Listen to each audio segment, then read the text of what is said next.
சிம்பிளான cauliflower fry பண்ண போகிறோம். எப்படி பண்ணலான்னு பார்க்கலாம். எண்ணெய் ஊற்றிட்டேன்.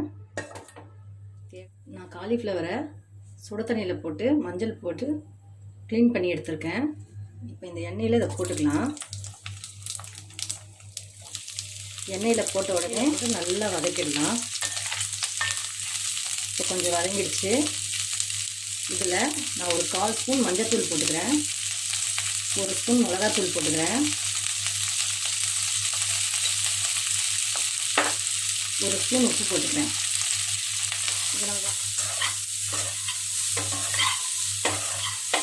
இது ஒரு மூடி போட்டு மூடிடலாம். இப்போ திறந்து பார்க்கலாம்.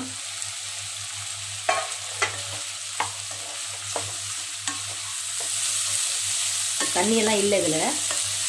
இப்போ மூடி போட வேணாம்.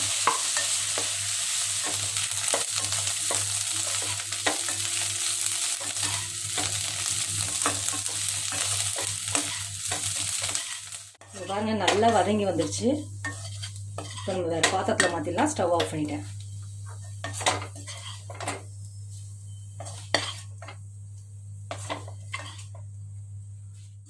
செஞ்சு சாப்பிட்டு பார்த்துட்டு லைக் பண்ணுங்கள், கமெண்ட் பண்ணுங்கள், ஷேர் பண்ணுங்கள்.